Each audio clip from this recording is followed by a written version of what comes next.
Muy buenas tardes, este es tu amigo Sisol, directamente en vivo desde Lima Sur. Tenemos la mejor información médica para ti que nos escuchas aquí en los 101.7 de la FM Radio Estéreo Villa. Hoy traemos información sobre ovarios poliquísticos y parasitosis en niños, para lo cual ya tenemos la presencia de nuestro especialista Manuel Álvarez. Y doctor, ¿está usted en Sisol de? En el Centro de Salud Nazareno, perteneciente al sistema Sisol. Muy buenas tardes, doctor. Gracias por estar con nosotros. Aquí con ustedes para hablar sobre el tema de parasitosis, ¿no? Explíquenos, doctor, ¿por qué en sí se producen los parásitos en los niños? ¿Qué clase de parásitos? Y si hay un tratamiento, ¿no?, para este tipo de enfermedad que afecta a los menores. Muy bien, ante todo, buenas tardes. Creo que primero habría que definir a qué nos referimos cuando hablamos de parasitosis o enfermedad parasitaria. La parasitosis o enfermedad parasitaria se refiere a aquella situación en las cuales existen las condiciones que se dan dentro de un huésped, es decir, la persona que es infectada por los parásitos, en las cuales estas condiciones se vuelven favorables para que estos puedan multiplicarse, primero anidar, multiplicarse y posteriormente volverse bastante virulentos, ¿no?, y producir la enfermedad, en este caso de las personas. En sí, la parasitosis constituye un problema grave de salud pública. Como bien lo han mencionado, si bien es cierto, afecta a todas las personas, y sobre todo en aquellas personas que no cuentan con las condiciones de saneamiento. Salubres. Exactamente, hablamos de digamos, acceso al agua potable, sistema de drenaje, me refiero al desagüe, así como también se da bastante en las zonas rurales. Y afecta mayor rurales y en las zonas urbanos marginales, en los conos, o que ahora son la Lima Sur, Lima Norte, Lima Este. Así es. Efectivamente se da en estos lugares, y como dijiste al comienzo, mayormente afecta a los niños. Hay clases de parásitos. Así es, existen una infinidad de parásitos, pero digamos los que mayormente, de acuerdo a estudios, en realidad acá en el Perú no se sabe muy bien las cifras exactas de la prevalencia, ¿no?, de casos nuevos y casos antiguos, ¿no?, que se han registrado de parasitosis. No hay una cifra, ¿no?, solamente hay algunos estudios que se han hecho en algunas regiones del país, pero en su mayoría, digamos, los parásitos en las regiones de la costa y la sierra predominan mayormente los parásitos.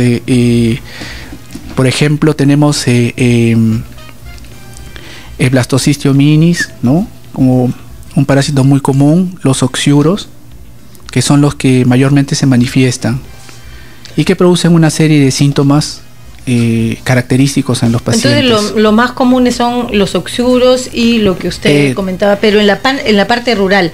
Y aquí en la costa. En la costa, los oxiuros. En la selva hay predominancia de los estrongiloides. Así es. No, en la selva. Y en la sierra también hay. En la sierra, digamos que se han encontrado, y en la costa también, lo que es la giardia, ¿no?, y el oxiuro, ¿no? Y la tenia solitaria o los gusanos. También, mayormente lo que se refiere lo que se conoce como el mintos, que son los gusanos. Hay de diversas clases, ¿no? Aparte de eso están no solamente la tenia, sino está el Ascaris lumbricoides, por ejemplo, ¿no? Lombrices. Sí, eso mayormente se da en los departamentos de la sierra. Si bien es cierto, acá pueden darse casos, pero son muy pocos en la costa. Mayormente en la costa hablamos de giardia, oxiuros, blastocystis. ¿Y esos se alojan mayormente en el estómago, en los intestinos? ¿Dónde se alojan? La mayoría, en su mayoría, bueno, todos se alojan en el intestino, en la pared intestinal. Hay uno, por ejemplo, en el tema de cuando uno consume carne de cerdo, hablan de un parásito, sí, triquina, ¿no? La triquina. Claro, el cisticerco. Ya, ese parásito, pero que afecta al cerebro. Claro, al ojo también, al músculo. Ojo, entonces, claro. Pero... estos son cuando estos cerdos han sido criados, han sido mal alimentados, claro, sin las medidas sanitarias disponibles, ¿no? Entonces... sí, pero más que todo, digamos que se debe a las condiciones en las que uno consume esos alimentos, ¿no? A veces estas carnes no son bien sancochadas, ¿no? Pero más que todo el cisticerco se ha asociado más por los hábitos higiénicos, ¿no? No es por la carne en sí misma, ni por la alimentación del cerdo, sino... No tanto es por eso, sino no es tanto es por eso. Porque no olvidemos que... No te lavas las manos al momento de prepararlo, no coces bien, no cocinas bien el cerdo, la carne del cerdo. La vía de entrada de la infestación de parásitos es a través de la vía oral. ¿Cuáles son los síntomas como puedo saber que mi hijo o yo tengo parásitos? ¿Cuáles son los síntomas más comunes, más característicos? Bueno, hay una infinidad de síntomas que te pueden hacer sospechar que estamos frente a un paciente con parasitosis. Pero el síntoma más común de todos ellos es el dolor abdominal. Ahora tenemos otros síntomas como son el estreñimiento. El paciente puede presentar diarreas, puede presentar también lo que es inapetencia, palidez. Palidez no tanto. La palidez asociada... Sueño. Claro, la palidez, el sueño se asociaría más a cuadros de anemia, que si bien es cierto los cuadros de anemia se dan también en el caso de la parasitosis, pero cuando hablamos de un grado de infestación ya de larga data, se puede dar también como síntomas. ¿Dolor de cabeza también presenta? También puede presentar dolor de cabeza, náuseas, vómitos. ¿Tos? Tos referido porque podría ser la infestación al sistema respiratorio. ¿Se adelgaza, cansancio, fiebre también pueden dar? Fiebre también, pero el cansancio, ¿no? La baja de peso, ¿no? El niño no sube de peso, también es... Falta de apetito. La inapetencia. También crujir de los dientes. A veces los niños sí crujen los dientes, rechinan los dientes, y ese es un signo de que puede tener gusanos. Así es, bruxismo. ¿No? Esos son uno de los síntomas, ¿no? Uno de los tantos ¿Convulsiones síntomas. También? Podría tratarse, pero como una consecuencia ya del... ¿Duerme con los ojos entreabiertos una persona que tiene parásitos también? Una persona que tiene parásitos, normalmente en el caso de los niños, no suelen dormir bien, ¿no? Son niños que sufren insomnio, picazones en el ano y también prurito nasal o picazón nasal. Picazón nasal también, mire, pues es otro de los que... ¿Y también el carácter? ¿Le molesta también, el carácter? Efectivamente, son niños que se van a mostrar muchas veces irritables. Por ejemplo, también se asocia el tema de que hay niños o personas que comen en grandes proporciones y de repente tienen la tenia solitaria que puede medir pues hasta 6 metros. Hasta 6 metros, sí, ¿no? Que todos los nutrientes se lo lleva a esta... ¿Qué parásitos hay más comunes acá? Me comentó. Los parásitos que mayormente encontramos... Hay chicos, pequeños, grandes. Tenemos al blastocisti, ¿no? A los oxiuros, que son aquellos gusanitos que no... Pequeños que aparecen alrededor del ano y que a veces la madre... Esos son los que provocan la picazón. La picazón y que son altamente contagiosos. Podríamos hablar también de ese aspecto, ¿no? Del cuidado que deben tener los mismos pacientes, ¿no? Para no contagiar a otros integrantes de la familia. ¿Y cómo se contagian? ¿Por el baño? Normalmente, como le digo, todo pasa a través de la vía oral, pero son niños, es el oxiuro, en este caso, ¿no? Enterobios vermiculares, así se llama el parásito, que suele infectar en su mayoría a los niños. Los niños, a través del rascado del ano, ¿no? Pueden llevar esos parásitos a través de la, por ejemplo, en el caso de las niñas, a la vagina y producir una vulvovaginitis. Y en los niños también producir infección urinaria. O sea, como causa de infección urinaria tenemos también a la parasitosis. ¿Y el tratamiento o el diagnóstico cómo se realiza, doctor? Primero el diagnóstico y después vamos al tratamiento. Respecto al diagnóstico, las pruebas más utilizadas, tenemos un examen que se llama el examen parasitológico seriado directo y también el test de Graham. Respecto al test de Graham, es un examen que normalmente lo realiza el padre de familia, ¿no? O la madre. El problema es de que hay muchos errores a la hora del diagnóstico, debido a que realmente quien debería tomar la muestra debería ser el laboratorista para poder obtener una buena muestra. Y a veces hay casos de parasitosis que justamente porque no se toma bien la muestra induce a errores. ¿Y el otro examen que comentó el examen usted? Directo el parasitológico seriado, que consta de 3 muestras seriadas donde se puede... Al día, ¿no? En Sí, el día, que se tienen que llevar al médico porque tiene presente estos síntomas, ¿no? Cansancio, presenta dolor de cabeza de repente, Así palidez es. general, dolor de vientre, no quiere comer, fiebre, me dijo, si presentaba a veces. Bueno, poco frecuente. Y el niño que está con constantes diarreas de repente, ¿no? Es el que... Entonces, cuando uno tiene una persona así en casa, ¿también le da a adultos este tipo de parásitos? Sí, afecta a la población todos, en general. hasta adultos mayores. También a todos, principalmente como te dije, a niños. Principalmente al niño, pero afecta a todos. Puede afectarnos a todos. Y si hay uno infectado en casa, pueden tener todos parásitos. Basta que encontremos uno en la familia, el resto también es muy probable que tenga parásitos. Es importante todo esto para conseguir un éxito en el tratamiento. No solamente se debe dar tratamiento al paciente con parasitosis, sino a los integrantes de la familia, para poder garantizar el éxito. Y también es importante que el médico pueda orientar a los integrantes de la familia a qué medidas deben tomar para prevenir la parasitosis, para que este integrante o los integrantes no se vuelvan a reinfectar.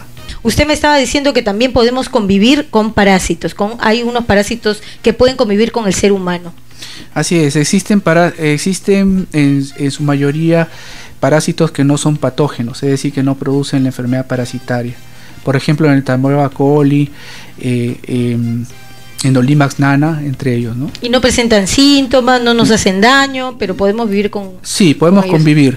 Ahora existe un parásito que te lo había mencionado anteriormente, que es el Blastocystis hominis, que su patogenicidad es discutida, es decir, estudios refieren que el paciente podría o no presentar estos síntomas que mencionamos anteriormente, y otros dicen de que simplemente no a la larga no produce ningún síntoma, o sea, como que es discutido. De todas maneras, en este caso, se da tratamiento.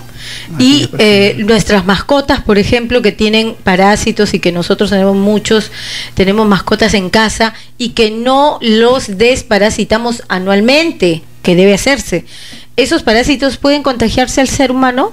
Así es, cualquier animal en casa podría transmitir. Gato, perro, las aves, ¿sí? Las aves de corral, todo eso. Entonces, lo fundamental son las medidas de prevención, que son lavarse las manos. Principalmente ¿desparasitarse también uno, doctor? No. La primera, ante una sospecha de parasitosis, lo que tiene que hacer el paciente es acudir a los centros de salud más cercanos y el médico pedir las pruebas respectivas que las mencionamos anteriormente para que pueda diagnosticarse la parasitosis y darle un tratamiento de acuerdo al parásito que presenta. Algunos recomiendan, la OMS a veces ha recomendado desparasitarse 2 veces al año. La Organización Mundial de la Salud ha recomendado eso, ¿no? Pero no se da en los países latinoamericanos, me imagino. Claro, lo que pasa es que hay muy alto el costo. Hay varios tipos de antiparasitarios, pero como vuelvo a recargar, cada antiparasitario se da para determinado tipo de parásitos. Si bien es cierto, hay algunos antiparasitarios, como es el caso de la nitazosanida, que te cubre todo normalmente casi para todos los tipos de parásitos, hay ciertos fracasos en cuanto a la terapia, ¿no? con este medicamento, sobre todo que producen reacciones secundarias. Es por ese motivo que es mejor que la persona, ¿no? o las personas se realicen una prueba.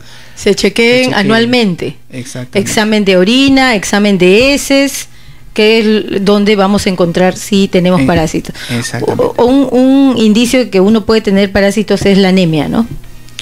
También, digamos, como vuelvo a repetir, en los casos en los cuales se ha estado, esos parásitos han estado alojados por muy largo tiempo, porque justamente la anemia se produce cuando el parásito se aloja en determinadas partes del intestino, los cuales, digamos, podría como consecuencia hacer que esto sangre, ¿no? Y se pierde cierta cantidad de hierro y nutrientes.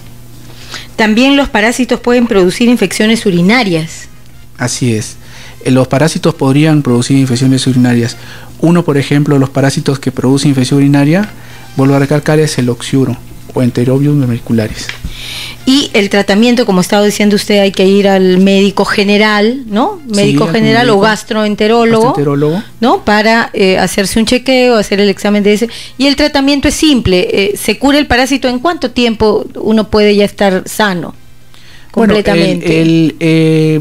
¿Demora el tratamiento, no? Hay tratamientos que inclusive constan de una sola dosis, como es el caso del albendazol, ¿no? Se le da una sola dosis al paciente. Hay otros tratamientos que son por 3 días, ¿no? Consecutivos. Hay tratamientos que pueden durar por 7 días. Y con eso ya me liberé de los parásitos. Así es, ¿no? Y posteriormente pasarían siempre a sus controles periódicos, porque eso es muy importante. Más que todo, para garantizar un éxito en el tratamiento de las personas, debería hacerse un seguimiento a los pacientes. Para que no vuelvan a recaer, porque se recae, ¿no?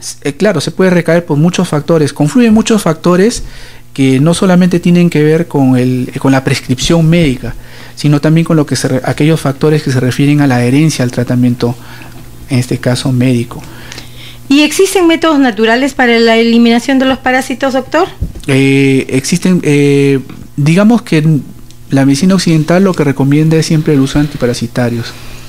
Métodos naturales, la verdad no. Como la papaya, con las pepitas de papaya, el ajo, dice que también es bueno para... No nos puede garantizar una eliminación. No está garantizado, no. Las medicinas. También aquí me hablan del mal aliento y de los círculos oscuros de debajo de los ojos. También puede referir que yo tengo parásitos. El mal aliento, ¿no? El mal aliento podría ser. La halitosis. ¿Esto puede llevarnos a la muerte de la parasitosis en algunos casos? Hay casos en los cuales los parásitos pueden producir obstrucciones intestinales. La obstrucción intestinal es una causa que lleva a la cirugía. Es una causa de abdomen agudo, en el cual requiere una cirugía inmediata. Esa sería una complicación, ¿no? Y si esa cirugía se retrasa, ¿no? O no se toman cartas en el asunto en el momento adecuado, podría peligrar la vida del paciente. Pero son casos raros, pero se puede dar. También hay otra consulta. Respecto a las mujeres, no deben tener gatos en su casa porque hay un parásito que tiene el gato que puede causar infertilidad en las mujeres. Hay parásito como Toxoplasma gondii. Es el toxoplasmosis, ¿no? Pero eso sería, digamos, otro tema. Ese es otro tema. Ese no es dentro del parásito que estamos conversando ahora, ¿no? Pero esa es otra enfermedad que puede atacar a las mujeres, que se recomienda que no tengan. Sí, sobre todo cuando la mujer está embarazada, ¿no? Como cuando la mujer está embarazada, ¿no? Doctor, vamos a referirnos ahora a recalcar el tema de las medidas de prevención. Básicamente todo se centra en la educación del paciente. ¿A qué me refiero a esto? Hay que aconsejar, hay que orientar bien a toda la familia y al paciente sobre lo importante que son 2 cosas. Uno es la manipulación de los alimentos, ¿no? Lavar bien frutas y verduras, hay que lavarse. Y en segundo lugar, el lavado de manos, que es muy importante. ¿Qué es lo que pasa? Muchas habrás notado que muchas veces las criaturas suelen llevar mucho la mano a la boca, ¿no? Entonces hay que tener especial énfasis en esa situación, ¿no? Un lavado de manos después de ir al baño, ¿no? Antes de comer, de todas maneras tiene que aconsejársele a las personas. También tiene que ver mucho, como te digo, con la alimentación. Con la buena alimentación, saber elegir los alimentos, que los alimentos estén bien cocidos, bien lavados. Y otra cosa importante, tratar de evitar de comer en los ambulantes, en las calles, porque justamente es ahí donde están los focos infecciosos. Le agradecemos mucho, doctor Manuel Álvarez Miranda, médico general del Centro Médico El Nazareno. Y hoy vamos a ver nuestro segundo tema, el tema de ovarios poliquísticos. ¿Pero qué es el síndrome de ovario poliquístico? Este síndrome es un problema de salud que puede afectar el ciclo menstrual de la mujer, la habilidad para tener hijos, las hormonas, el corazón, los vasos sanguíneos y la apariencia. Con el síndrome de ovario poliquístico, las mujeres típicamente tienen altos niveles de andrógenos. Estos son llamados a veces hormonas masculinas, aunque las mujeres también las producen. Y así llegamos al final de Tu Amigo Sisol hoy. Gracias por escucharnos. Nos reencontramos el próximo sábado aquí en Estéreo Villa. Quien les habló fue Rocío Quispe García, que los acompaña a esta hora. Gracias nuevamente por su sintonía.